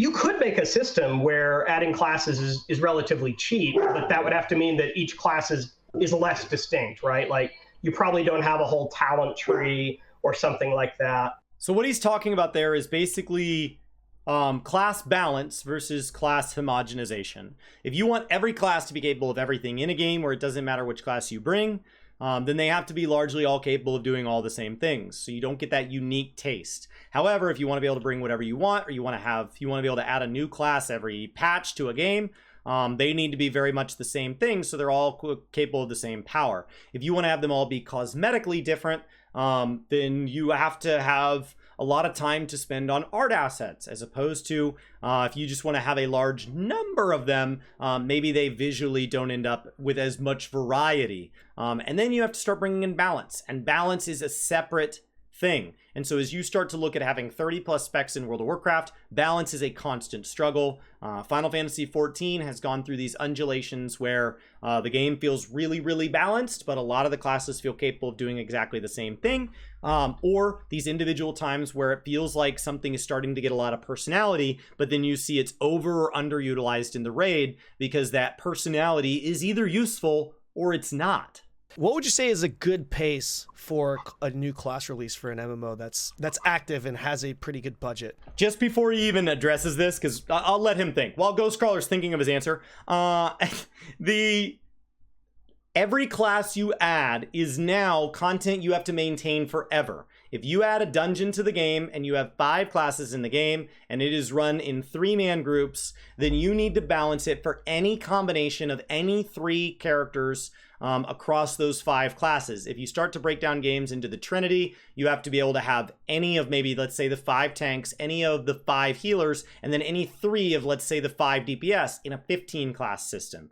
And so you have to plan for that. And World of Warcraft has kind of different roles locked underneath. They have specs underneath each class. So let's just assume specs are classes. But what you ultimately end up with is every single time you have a tank slot in a piece of content, 1 to 3, depending on the content, you end up with a paladin, a gunbreaker, a warrior, or a dark knight have to be able to fill that slot. And any of those 4 or any combination of those 4 should be capable of clearing the content. And that means, by its very nature, all of them have to have abilities to mitigate tank busters. All of them have to have the ability to stun abilities that are supposed to be stunned.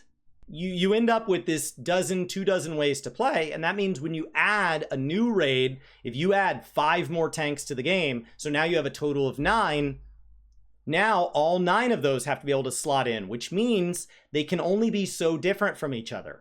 That means when a new raid boss gets added, every mechanic that raid boss is allowed to do, everything the raid encounter is allowed to introduce, has to be something that is achievable. And so if half your tanks have stuns and the other half do not have stuns, you cannot have a boss that will wipe the raid if an ability is not stunned.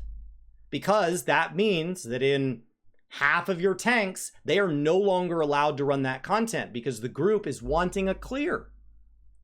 So every tank either needs a stun, or every boss cannot have something that's stunnable. So it's a dialogue back and forth. It's not about the cost of adding these that makes them problematic. While they do appear relatively linear, it does appear to be something that's just a factor of cost.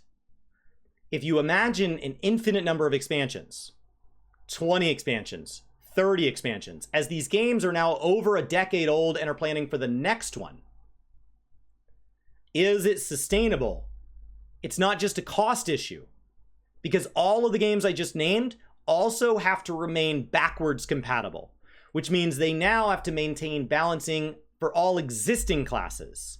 And so if they have to add a new raid boss with a new weapon design or armor design for each class, the cost of building a boss for a game with 10 classes is less than a cost with the same amount of variety, but now for 20 classes or 30 classes or 40 classes. And so you see these games starting to avoid that. So you see Final Fantasy heavily leaning on role quests and role gear. You start to see World of Warcraft moving to one piece of druid gear that handles its way across all the druid specs. You move away from class tier sets into leather sets that are equipable across all the leather, because you can't just keep doing this. It's not sustainable. At 100 classes, these games don't work. They don't function. So this gets really, really hard in any game. It could be in MOBAs, it could be in Apex Legends, whatever you want to do. If there is distinct ways to play, it gets more expensive with each one you add, because that one now mixes in with all the others. I think in general, you can add more classes earlier in the life cycle of the game and then slow it down. And that's kind of what we've done with League of Legends, is we used to add new champions pretty quickly, and now it's only a few a year. Again, it depends on what you're trying to solve. Are you trying to add novelty to players because they're kind of bored with their class, they want to see something new? Are you trying to monetize because you're selling the classes, and so you need the player base to buy this new class? How much are you going to throw game balance off? Like, sometimes players don't want you to screw up the game balance constantly. They're like, hey, the game is in a pretty good state. Right. We don't need it to get thrown off. Your thoughts on locking classes to certain races, factions, and sex? In general, I feel like players choose what their character looks like because they like the way that character looks. Yeah, I generally say let players look like whatever they want to look like, and then put all the mechanics on the class. What are your thoughts on games and MMOs that do have a deep customization? Is that important to you as a gamer, or do you not really care? So as a gamer, it's not something I care a ton about. Like, I don't spend hours making my character. I understand some players that's really important. And some games that really it doesn't end up having an impact, and some it does. I think that in Guild Wars, it shows me my character all the time. And so I'm always in these cutscenes during story or things like that. Final Fantasy has moved to having this portrait that shows up at the beginning of dungeons. And PvP, and so you see your character a lot more than you did historically. But then there's games like EVE Online where I'm just in my ship. I'm in my ship. I have nothing to do with that. And so it doesn't end up being something that really matters.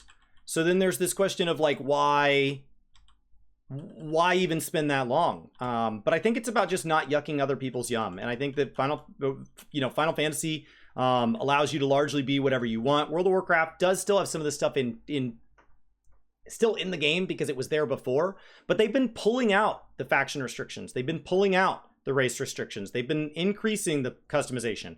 It's honestly why it was so weird that they chose to add a new race and a new class and then tie them to each other. And then within that new class, they have more visual variety within that race in game than what is available to the player, because it's such a stark contrast to what the rest of the races are doing. All right, so the last section I want to talk to you about is the PvP section. Even a game like WoW, the population of PvP is somewhere between 1% to 10%, right? Is that a pretty big factor?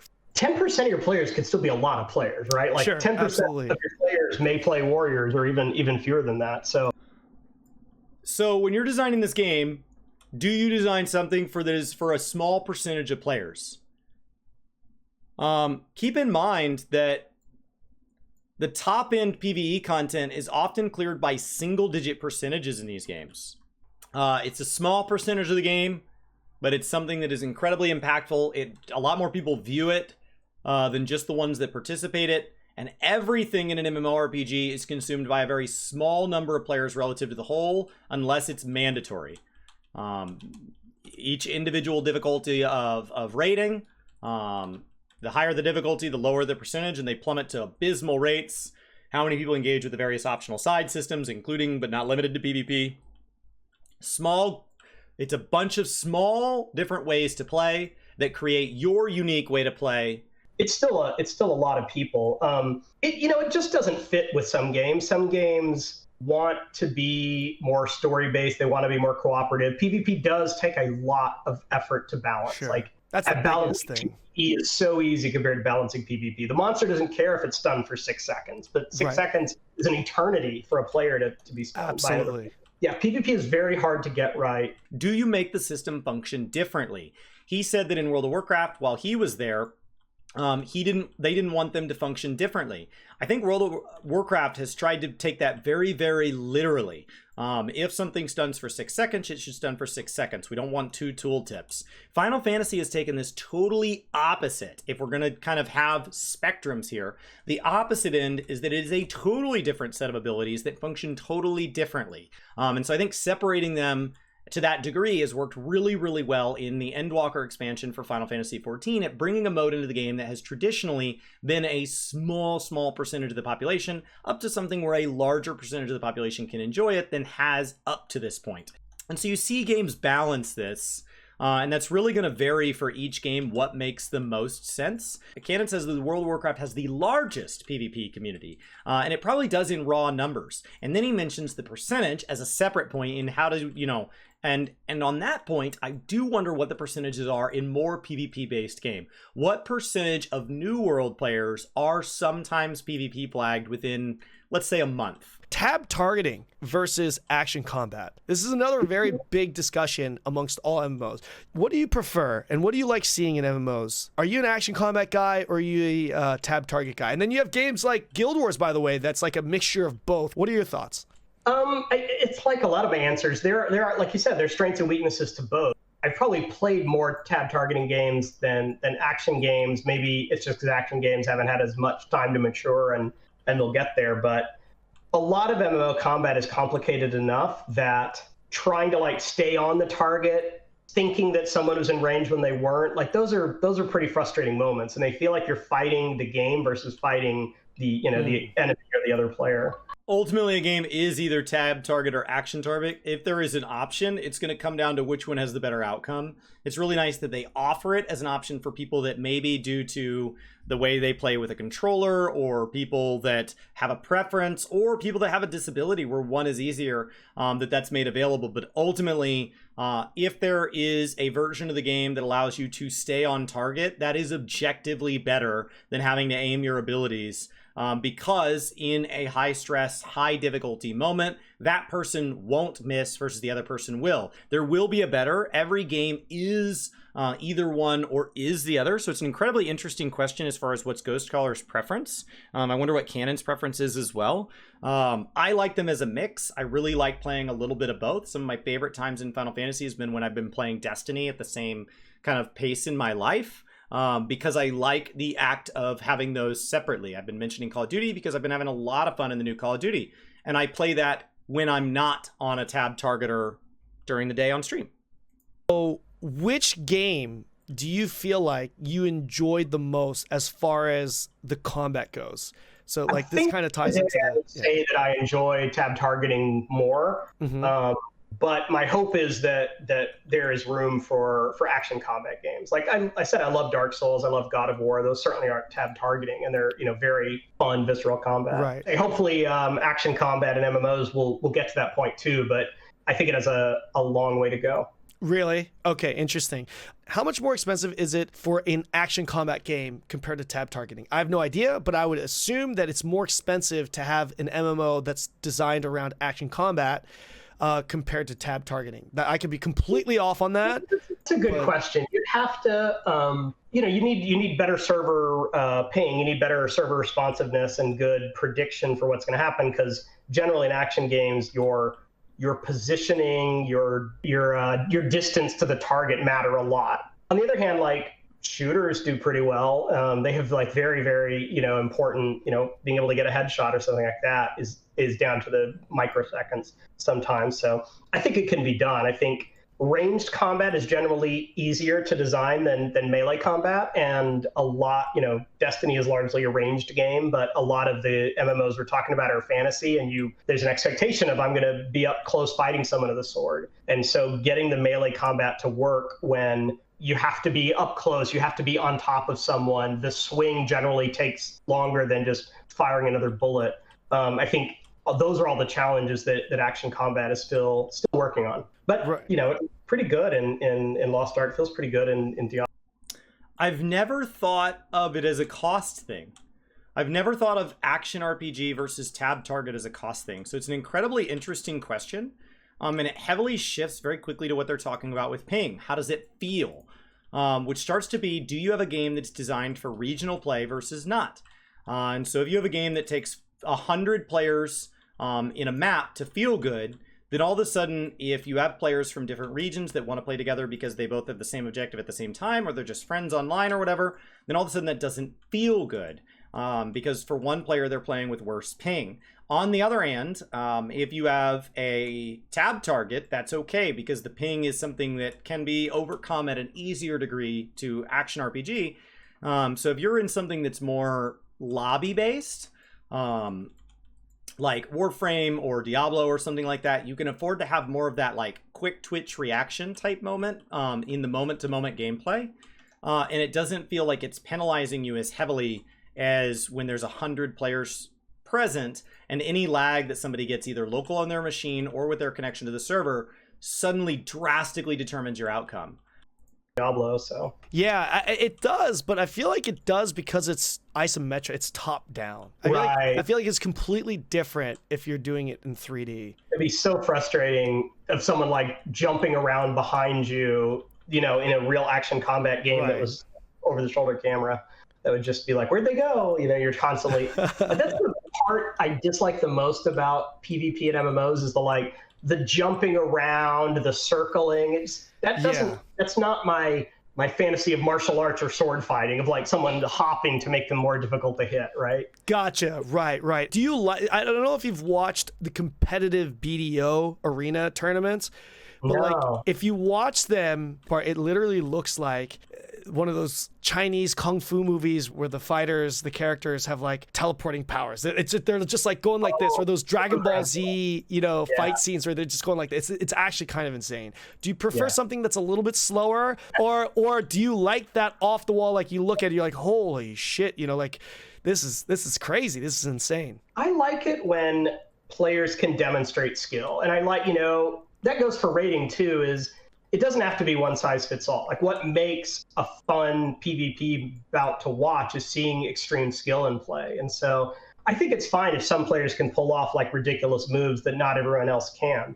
And so for me, one of the things that makes MMORPGs very hard to thrive on Twitch is that it's not always easy to tell what's going on. If you look at World of Warcraft Race for World First, which just ended, congratulations, Echo. If you look at the Final Fantasy XIV upcoming race at the end of January for Ultimate. If you go look at Guild Wars when they have their World First stuff, there are so many different visual indicators happening simultaneously on screen for what the different classes are doing, for what the boss is doing, for what is just general beautiful noise, that it's very, very, very hard to know what it is, even if you're somebody who's playing the game.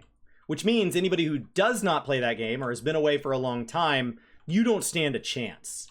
You have no idea what is going on. And I play these games, and I have played many of these games for over a decade. So how is somebody who maybe just downloaded the game or they're interested in the game, how are they supposed to follow this? And so I do think what he's talking about there has a lot of truth to it, that if you could make something fun to watch and know that there's high skill taking place, I think that's a lot of what made Fortnite so watchable, even by people that don't play Fortnite, right? When a game is simple to understand and there's not a bunch of visual noise, watching the World Cup, if that was your first time to enjoy soccer, football, whatever you want to call it, that's exciting. Counter-Strike fills the stadiums. I see a guy, I see him point the gun. It looks like if he shoots the other guy before that guy shoots him, he wins. I got it. And it's a lot easier to get into than some of the crazier modes within MMORPGs, just visually, because you get it. I can see it with my own eyes.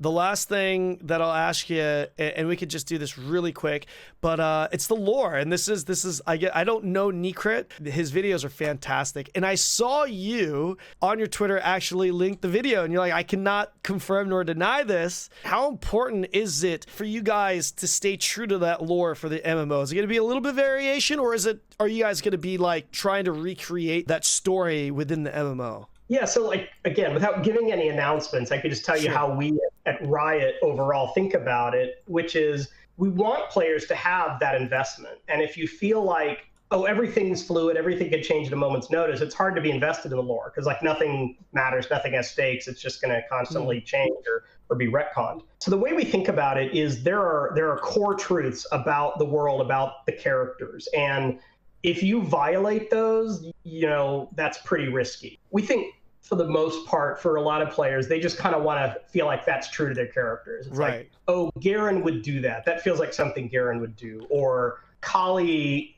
behaves the way I thought she would based on watching cinematics and KDA and things like that. So that's kind of the level we try to deliver on. And, Right. When you were watching Necrit's video, were you like, oh my gosh, these guys, they're good? Or was it like, what was the reaction you had?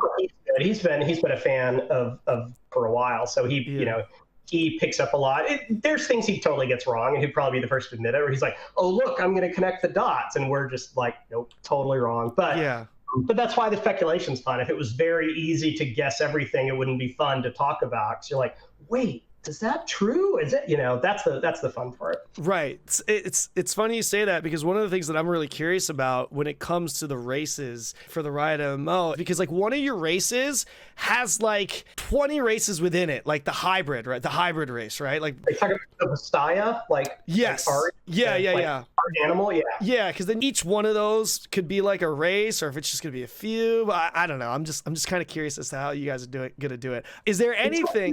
Because like we don't have elves and dwarves, we don't have a lot of standard fantasy races. It's honestly a very human-centric IP.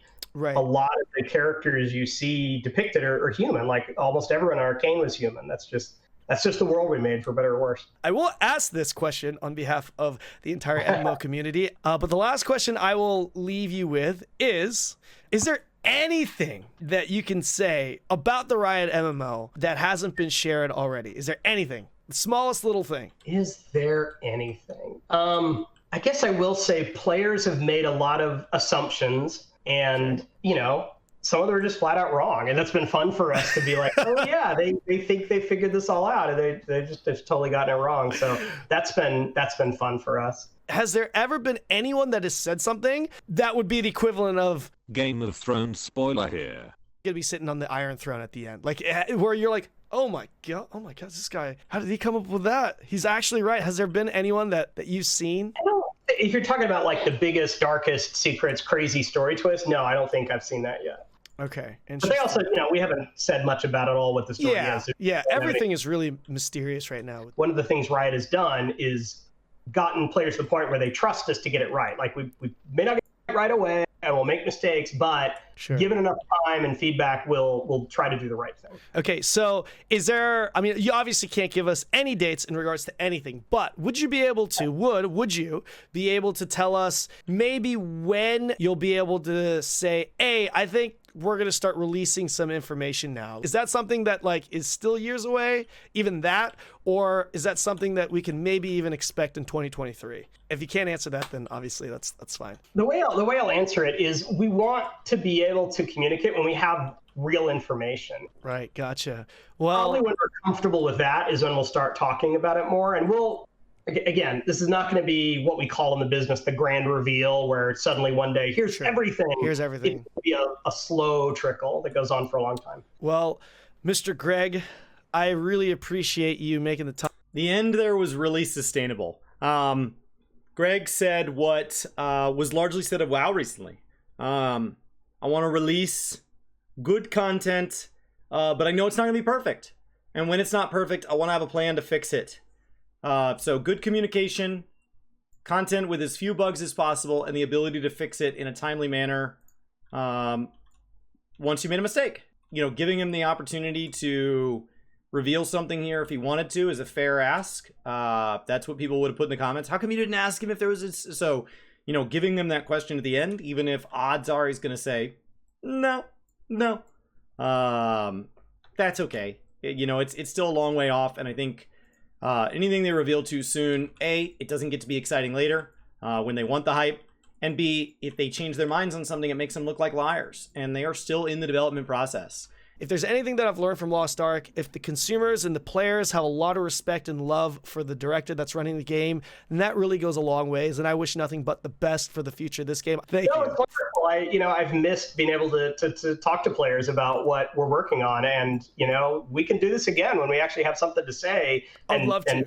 And go into more detail. And I know something else I'll say is it's not just going to be me. Like, this team really enjoys interacting and talking to players. So there's going to be a lot of us out there. I'm not just going to be like the only spokesperson for the product. That any closing comments or statements that you'd like to make before we round this out? I guess I would encourage people to keep sharing feedback with the games you like, with the developers. They're not always going to be able to answer, but they, even if it hurts sometimes, generally they do really care about the feedback and they want to know. Sure. It's hard when you have like super passionate community and you're a small developer, like some of these developers are, but don't give up. If you're passionate about the game and it's something you love, then don't get discouraged. Sure. And what would be the best way to like give feedback to the devs right now? Because I don't think there's any official channel set up. I think people just reply to your Twitter comments right now. Yeah, I meant that in general for any game that you love. For us specifically, there's a lot of ways to communicate, and we generally go where players are. So when discussions are happening on Twitch or in Discord or Reddit or whatever, we know about those and we pay attention. We can't always chime in yet, but we'll get to the point where we're in the conversations as well. Well, Greg, once again, thank you so much. That's going to do it for this video.